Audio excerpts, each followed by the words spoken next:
ഇവരുടെ നേതാക്കന്മാരുടെയും ഇവരുടെ പാർട്ടിയുടെയും ക്രെഡിബിലിറ്റി തന്നെ വലിയ തോതിൽ ചോദ്യം ചെയ്യപ്പെട്ടു. അതിന്റെ ഏറ്റവും ഒടുവിലത്തെ ഉദാഹരണം 330 ലിറ്ററോളം വരുന്ന മദ്യം നേമത്ത് നിന്ന് ബൂത്ത് ഓഫീസിൽ നിന്ന് പിടിച്ചെടുക്കുന്നു.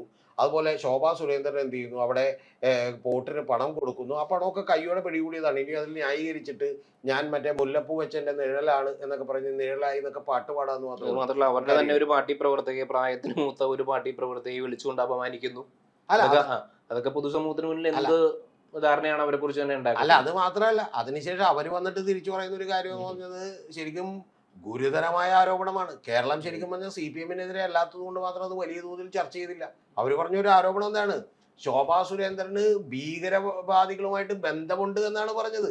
കൂടാതെ ഈ പറയുന്ന പോലെ ശ്രീനിവാസൻ വധക്കേസ് എന്ന് പറയുന്ന ഏറ്റവും പ്രധാനപ്പെട്ട ഒരു രക്തസാക്ഷി മരിച്ചുപോയ കാര്യത്തിൽ പോലും ഇത്തരത്തിൽ ഉള്ളിനുള്ളിൽ നിന്ന് ചില കള്ളക്കളികൾ ഉണ്ടായിരുന്നു എന്നാണ് ആ സ്ത്രീ എന്ന് പറഞ്ഞത്.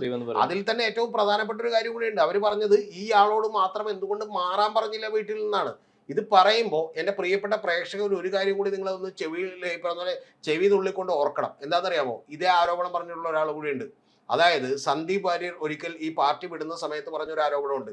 വലിയൊരു പ്രശ്നമുണ്ടായി, ആക്രമിക്കപ്പെടും എന്നുള്ള കാര്യം ഉറപ്പുണ്ടായപ്പോൾ പോലും അദ്ദേഹത്തോട് മാത്രം വീട്ടിൽ നിന്ന് മാറി നിൽക്കാൻ പറഞ്ഞില്ല എന്നുള്ളതാണ്. എന്ന് പറഞ്ഞാൽ എൻ്റെ പാർട്ടിയിലെ എൻ്റെ ശത്രുക്കളെ ഒതുക്കാൻ വേണ്ടിയിട്ട് ഞാൻ ആജന്മ ശത്രുക്കളായി പുറത്തു നിന്ന് അഭിനയിക്കുന്ന മുസ്ലിം ഫണ്ടമെന്റലിസ്റ്റുകളുടെ പോലും സഹായം തേടുന്നു എന്ന് പറയുന്ന അതീവ ഗുരുതരമായിട്ടുള്ള ഒരു ആരോപണമാണ് യഥാർത്ഥത്തിൽ ശോഭാ സുരേന്ദ്രനെതിരെ അവർ ഉന്നയിച്ചത്.